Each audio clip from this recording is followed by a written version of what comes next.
বাংলাদেশ সরকার একযোগে ৩২ জন শীর্ষ আমলাকে বাধ্যতামূলক অবসরে পাঠিয়েছে। তাদের চাকরি আর নেই। এই ৩২ জনই যুগ্ম সচিব পর্যায়ের কর্মকর্তা। আর ২ ধাপ প্রমোশন পেলেই তারা হয়ে যেতেন সচিব। অভিযোগ একটাই, আওয়ামী লীগ আমলে গুরুত্বপূর্ণ দায়িত্ব পালন করেছেন। সেই গুরুত্বপূর্ণ দায়িত্ব মানে ডিসির দায়িত্ব পালন করেছেন। এই ঘটনা যদি অব্যাহত থাকে তাহলে ভবিষ্যতে কোন দিকে যাবে প্রশাসনিক অবস্থা কিংবা প্রশাসনিক অস্থিরতা, সেটা খুব গুরুত্বপূর্ণ ব্যাপার। চলুন একটু বুঝে ওঠার চেষ্টা করি কেন বাংলাদেশ সরকার একযোগে এতগুলো শীর্ষ কর্মকর্তাদের চাকরি নট করে দিল, মানে বাধ্যতামূলক অবসরে পাঠালো। একটু বুঝে ওঠার চেষ্টা করি এই ভিডিওতে। থাকবেন পলিটিক্স টিভির নিয়মিত আয়োজনে।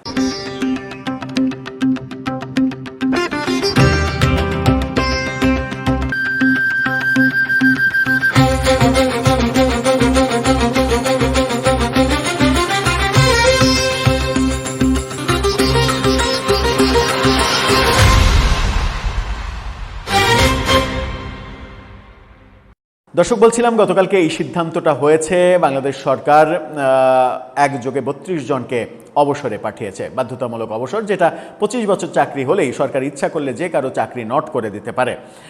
যদিও সেই বয়স পর্যন্ত পেনশন সুবিধা সহ সেই সুবিধাগুলো পেয়ে থাকেন তারা, কিন্তু বাধ্যতামূলক অবসর তো এটা একটা বড় শাস্তি। সেই ঘটনাই ঘটেছে। বিবিসি বাংলা সহ বিভিন্ন গণমাধ্যম এটা নিশ্চিত করেছে। বিবিসি শিরোনামটা দেখে নিন, যুগ্ম সচিব পদমর্যাদার ৩২ কর্মকর্তাকে বাধ্যতামূলক অবসর। এখানে বলা হচ্ছে যে যুগ্ম সচিব পদমর্যাদার ৩২ কর্মকর্তাকে বাধ্যতামূলক অবসরে পাঠিয়েছে সরকার। জনপ্রশাসন মন্ত্রণালয় থেকে এ সংক্রান্ত পৃথক প্রজ্ঞাপন জারি করা হয়েছে।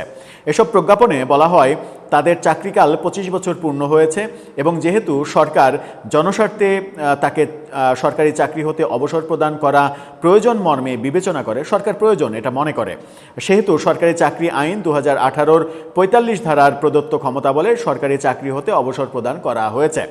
এই কর্মকর্তারা বিধি অনুযায়ী অবসরজনিত সুবিধাদি প্রাপ্য হবে বলেও প্রজ্ঞাপনে বলা হয়েছে। ওই যে বলছিলাম, পেনশন সহ বিভিন্ন সুবিধা তারা পাবেন। যুগ্ম সচিব পদের এসব কর্মকর্তা জনপ্রশাসন মন্ত্রণালয়ে ওএসডি ছিলেন। জানা গেছে ২০১৮ সালের একাদশ জাতীয় সংসদ নির্বাচনে জেলা প্রশাসক হিসেবে রিটার্নিং কর্মকর্তার দায়িত্বে ছিলেন তারা।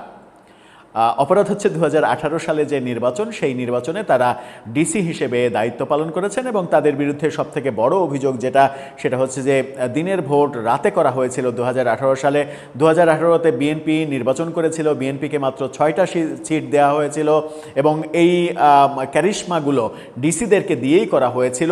এই অভিযোগ তো বিএনপির রয়েছে এবং অভিযোগের সত্যতাও কিছু কিছু ক্ষেত্রে রয়েছে। এখন ব্যাপার হচ্ছে যে আপনি ডিসিকে মানে দায়ী করতেই পারেন, এই দায়ী করার আপনার অধিকার রয়েছে, কিন্তু একটা জিনিস ধরেন যে জনপ্রশাসন মন্ত্রণালয় থেকে যে কর্মকর্তা এই প্রজ্ঞাপন জারি করলেন, এদেরকে যে বাধ্যতামূলক অবসর দেওয়া হবে, এই প্রজ্ঞাপন কি ওই কর্মকর্তা নিজের ইচ্ছায় জারি করেছেন? তা তো করেননি। আপনি সরকারে আছেন, আপনি সরকার থেকে বলে দিয়েছেন, তাই তিনি জারি করেছেন, কারণ এটা তার চাকরির পার্ট, এটা তিনি করতে বাধ্য। তা না হলে তাকে চাকরি ছেড়ে দিতে হবে, আর চাকরি ছেড়ে দিলে তাকে সরকারের রোষানলে পড়তে হবে। সুতরাং সরকারি কর্মকর্তারা কিংবা পুলিশ যে কর্মকাণ্ডগুলো করে সেগুলো তারা তাদের নিজের ইচ্ছায় করে না, সরকার করাতে বাধ্য করে, সেই কারণেই করেন। এখন সেই দোষ কি আপনি সেই কর্মকর্তাদের শতভাগ দিতে পারেন? বিএনপির সময়েও যে সরকারি কর্মকর্তাদের প্রভাবিত করার ঘটনা এর আগেও দেখা গেছে, এখনও দেখা যাচ্ছে। নির্বাচন কমিশনে বিএনপির দলীয় অনেককে নিয়োগ দেওয়া হয়েছে, এই অভিযোগ উঠেছে। তো এই অভিযোগগুলো আপনি খণ্ডাবেন কিভাবে? সরকার তো এগুলো করতে বাধ্য করে। হ্যাঁ, তারা এটা না করে চাকরি ছেড়ে দিতে পারতেন, এটা করতে পারতেন, কিন্তু চাকরি ছেড়ে দিলে তার সংসার, তার মানে স্ত্রী সন্তান, তাদের কি হবে? সেটা তো একটা বড় প্রসঙ্গ। তার মানে এই না যে এই কর্মকর্তাদের ওই কর্মকাণ্ডের পক্ষে কথা বলছে, পক্ষে না, বাস্তবতাটা বোঝার জন্য বলছে যে এই কর্মকর্তারা হয়তো অনেকেই অতি উৎসাহী হয়ে করেছেন, কিন্তু সবাই কি মানে নিজের ইচ্ছাই করেছেন? তা তো নয়। এই যে ২৪-এর আন্দোলনে পুলিশের বিরুদ্ধে এত অভিযোগ, পুলিশ মারলো, এটা করলো, ওটা করলো, পুলিশ তো এটা করতে বাধ্য। ইউনূস সরকারের আমলেও তো দেখেছি পুলিশ হাসনাত আবদুল্লাদের শীতল বৃষ্টি দিচ্ছে আর জগন্নাথ ইউনিভার্সিটির শিক্ষকদের পেটাচ্ছে, লাঠিপিটা করছে, ইঞ্জিনিয়ারিং ইউনিভার্সিটির ছাত্রদেরকে পেটাচ্ছে, পিটিয়ে রক্তাক্ত করছে। এটা তো ওই পুলিশই করছে। তো এই পুলিশ কি নিজে ইচ্ছেই পেটাচ্ছে নাকি সরকার পেটাতে বাধ্য করেছে? সুতরাং এই যে ঘটনা, এই ঘটনা ভালো বার্তা দিচ্ছে না। যদি এই ঘটনা অব্যাহত থাকে তাহলে আগামীতে যেটা হবে সেটা হচ্ছে যে ডিসি হিসেবে দায়িত্ব কেউ পালন করতে চাইবে না। আপনি ডিসি খুঁজে পাবেন না। তখন ডিসির জায়গায় দলীয় লোকজনকে প্রশাসক হিসেবে নিয়োগ দিতে হবে, তাছাড়া উপায় থাকবে না। কারণ সবাই একটা ভয় পাবে যে আজকে আমি বিএনপির আমলে ডিসি হিসেবে দায়িত্ব পালন করছি, এরপরে যদি আবার জামাত আসে কিংবা আওয়ামী লীগ যদি আবার ফিরে আসে তাহলে আমাকে মানে বাধ্যতামূলক অবসর দিয়ে দেবে শুধুমাত্র আমি বিএনপির সময়ে ডিসি হিসেবে দায়িত্ব পালন করেছি বলে। ব্যাপারটা কি শুভবার্তা হচ্ছে? এর পরবর্তীতে প্রশাসনে যে অস্থিরতা তৈরি হবে, শুধু এই ঘটনা তো প্রথম না। এই সরকার দায়িত্বে আসার পরে বহু এরকম পরিবর্তন হয়েছে। আমার মনে হয় যে এই থিওরিতে না এগিয়ে বরং যেটা করা উচিত আমেরিকার থিওরিতে বাংলাদেশকে নিয়ে যাওয়া উচিত। আমেরিকার থিওরিতে যান। ডোনাল্ড ট্রাম্প ক্ষমতায় এসেছে, ডোনাল্ড ট্রাম্প ক্ষমতায় আসার সাথে সাথে বাইডেন প্রশাসনের সবাই বিদায় নিয়েছে। ডোনাল্ড ট্রাম্প মানে তার নতুন করে প্রশাসন ঢেলে সাজিয়েছে। তারা জানেই যে তারা 4 বছরের জন্য গুরুত্বপূর্ণ দায়িত্ব পালন করবে। সুতরাং বাংলাদেশের সর্বোচ্চ গুরুত্বপূর্ণ পদগুলো এভাবে সরকার পরিবর্তনের সঙ্গে সঙ্গে পুরো পরিবর্তনের সিস্টেম করে দেন, সেটাই বরং নিরাপদ।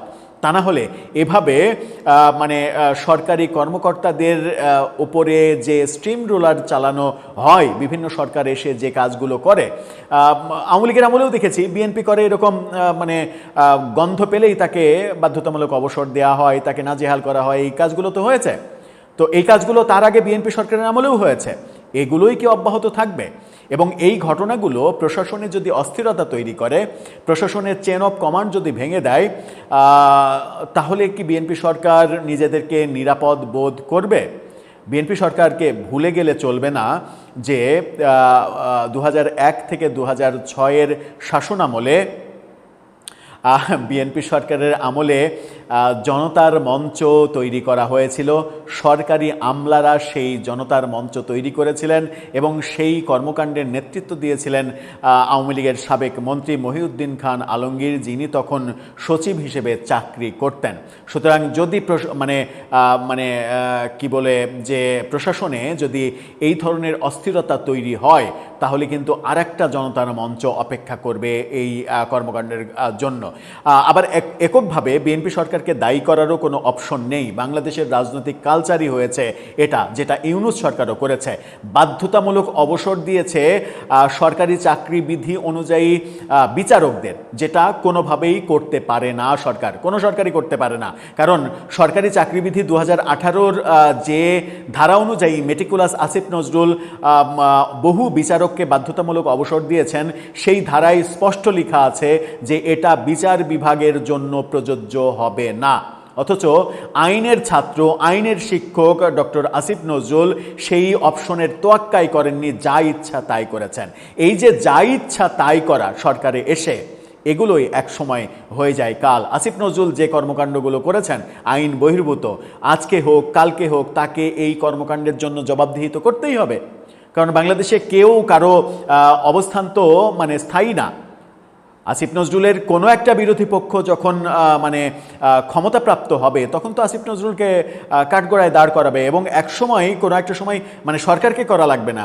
যদি বিচার বিভাগ স্বাধীন অবস্থান পায় তাহলে বিচার বিভাগই এই প্রশ্নটা তুলবে, আসিফ নজরুলকে স্বপ্রণোদিত হয়ে কাঠগড়ায় ডাকবে যে আপনি কোন নিয়মে, কোন আইনের আওতায় এই সিদ্ধান্ত নিয়েছিলেন, সেটা কি আপনি নিতে পারেন? আইন কি পারমিট করে এই কাজটা করার জন্য? দর্শক, আপনার কি মনে হয় সব কিছুই কি একই ঢঙে চলবে বাংলাদেশের রাজনৈতিক প্রশাসনিক সংস্কৃতি? আপনার মতামত জানিয়ে লিখতে পারেন আমাদের কমেন্ট বক্সে।